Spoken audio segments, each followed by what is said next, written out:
Ok, bonjour tout le monde. Alors là, on va faire les numéros 4 et 5. Et après les longs détours par le TP7 et la petite capsule d'une demi-heure en fait sur l'opérateur de Hodge, on a tout ce qu'il faut pour faire ça vraiment facilement.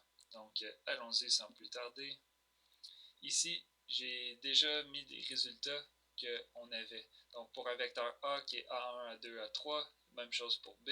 Si on calcule le produit wedge, c'est ce qu'on obtient ici. On a fait ça en fait dans la capsule du TP7. Et ça, c'est le produit vectoriel dans R3 si on calcule avec la formule IJK, A1, B1, et là on développe ça. Donc là, ce qu'on veut montrer,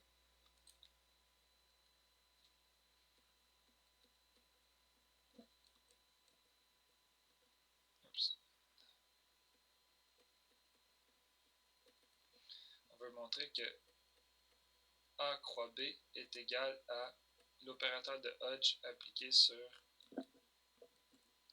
A wedge B. Donc, ici, le plus simple, c'est d'appliquer l'opérateur directement sur ce qu'on a en haut ici. Je vais donner des noms de constantes pour ne pas traîner les produits ici. Donc, ça, je vais l'appeler alpha 1. Lui, je vais l'appeler alpha 2. Et lui, je vais l'appeler alpha 3. Donc, avec cette nouvelle notation-là, ce qu'on a, c'est alpha 1, E1, wedge E2, alpha 2, E1, wedge E3 et alpha 3, E2, wedge E3. Ici, on sait que l'opérateur de Hodge est linéaire. Donc, je vais sortir toutes les scalaires. En fait, s'il y en a qui veulent mettre la vidéo sur pause parce qu'ils voient déjà la réponse, allez-y fort. Mettez la vidéo sur pause. Faites-le sur votre crayon et votre papier qui est juste à côté de vous. Puis revenez voir si vous avez le même résultat que moi. Donc, l'opérateur de Hodge il est linéaire et on connaît son action sur la base. Donc ici, il envoie E1, E2 sur E3. Il envoie E1, E2 sur moins E2. Et finalement, il envoie E2, E3 sur E1. Si ce que je fais en ce moment ne vous apparaît pas clair, c'est probablement parce que vous n'avez pas regardé mon vidéo sur l'opérateur de Hodge. Et là, ben, on a pas mal terminé. Donc, on a alpha 1. On va juste mettre les coefficients dans l'ordre. Alpha 3 A1 moins alpha 2 E2 plus alpha 1 E3. Et en fait, quand on avait travaillé dans le TP7 sur le numéro 3, 4, 5, là, qui était comme une suite collée ensemble, c'est ça, il y avait toujours celui du milieu qui avait un moins. On remarquait qu'il y a des genres de permutations. Ben, l'opérateur de Hodge s'occupe de tout ça de façon très très naturelle.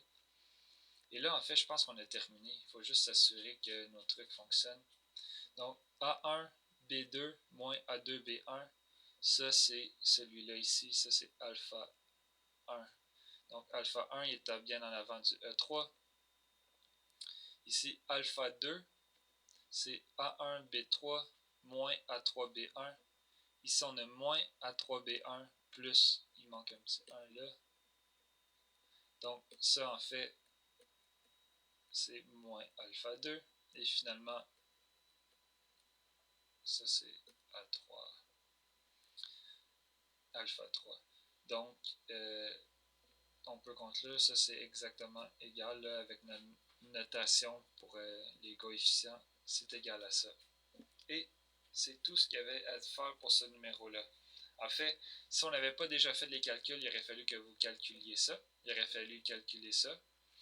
Et l'opérateur de Hodge, maintenant qu'on connaît bien son action, en fait, il n'y avait presque plus rien à faire. Donc, c'est un opérateur très simple. Petit commentaire que j'ai oublié de faire dans mon autre capsule.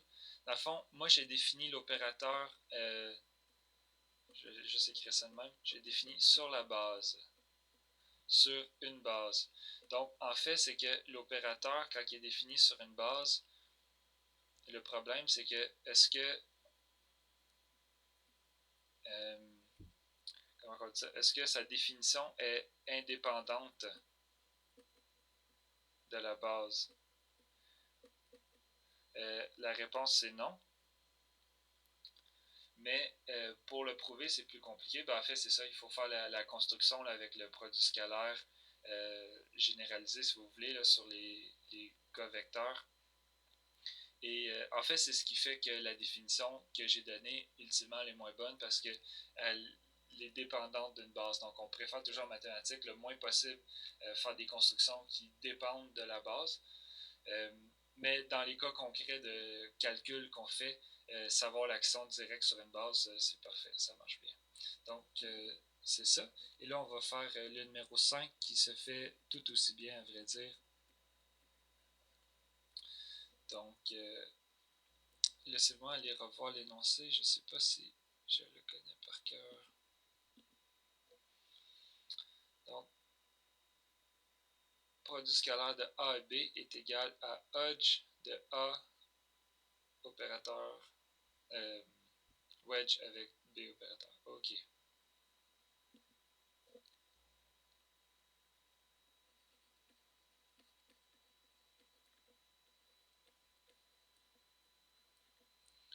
Donc, on avait dit Hodge A wedge B.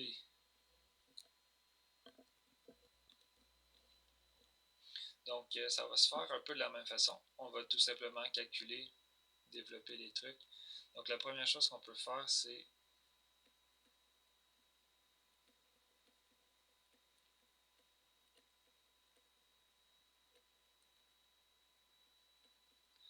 on va calculer l'opérateur de Hodge appliqué à B.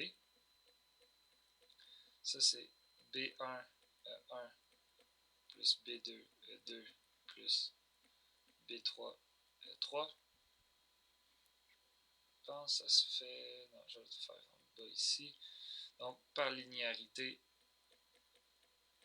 on y va comme ça.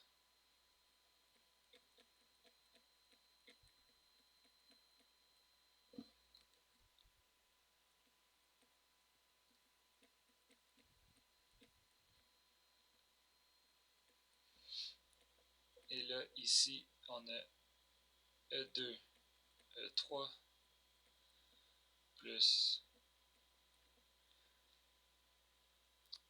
je ne connais pas par cœur. Ça doit être E1, E3, mais ça prend un moins, donc je vais le mettre tout de suite en avant ici.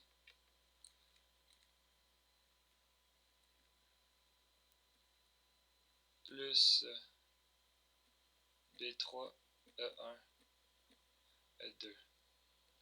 Donc ça, c'est notre opérateur de Hodge.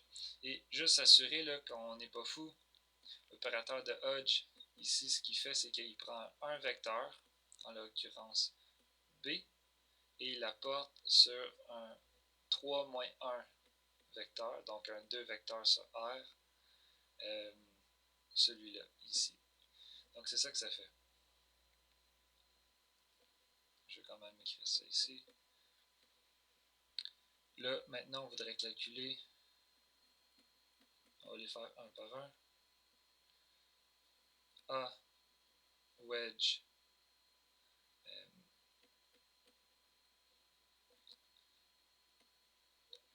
Hodge, l'étoile B, je ne sais pas comment dire convenablement. Donc ici, on va avoir A1, E1, plus A2, E2, plus A3, E3. Le tout wedge avec ce qui est en haut là.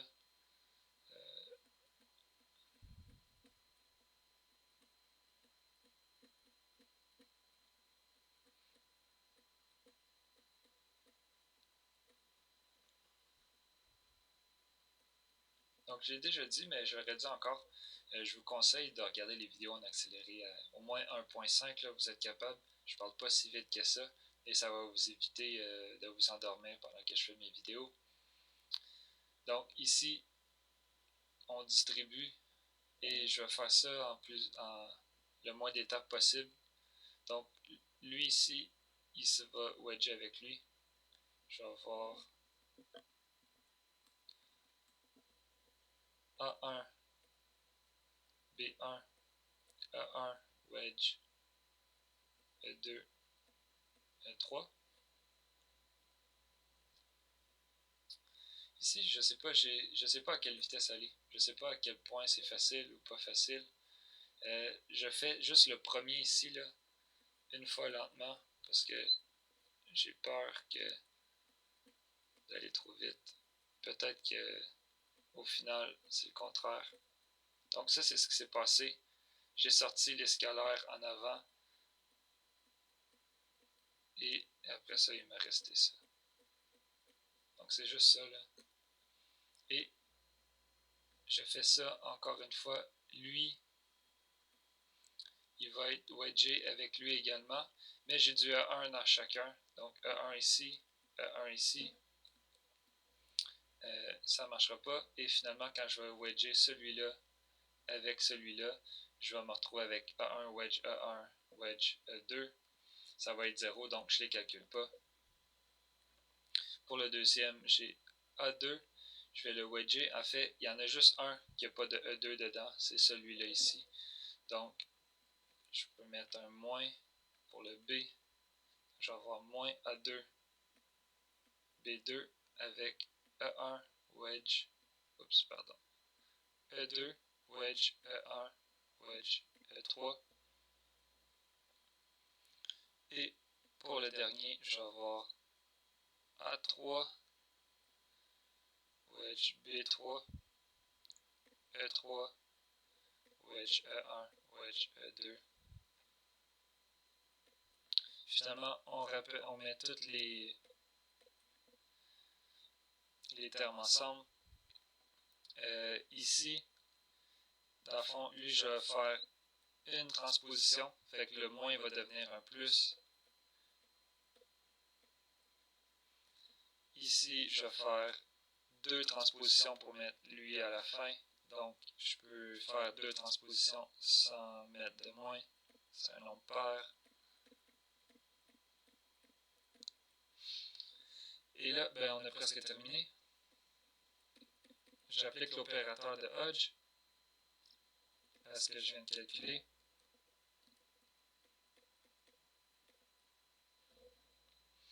Et ici, juste s'assurer encore une fois, faire un petit peu d'hygiène. Ce que je viens de calculer là, c'est clairement un 3 vecteurs. Donc là, je suis en train d'appliquer l'opérateur de Hodge qui va manger un 3 vecteurs, qui va s'en aller dans les 0 vecteurs, c'est-à-dire des scalaires. Ça tombe bien parce que le produit scalaire, c'est un scalaire. Donc ici, ça va prendre A, ça va prendre tout ça et ça va l'apporter sur l'opérateur de Hodge. Et bien là, on voit déjà que la réponse ça va être bonne. Donc ici, ce que ça fait, cet opérateur-là, ça va tout simplement me redonner le scalaire qui est en avant. Donc on voit que c'est essentiellement l'isomorphisme qu'on avait, psi, qui allait... en fait, c'est ça, si vous retournez au TP7, celui que j'ai fait, l'isomorphisme psi, c'était celui-là. Donc c'est ça. Et ça, c'est égal. On peut écrire une petite phrase. D'où A wedge étoile B est égal à A produit scalaire avec B. Et voilà. Donc, je vais faire le prochain numéro dans une autre vidéo. C'est juste que ces deux-là allaient très bien un à côté de l'autre. Cool.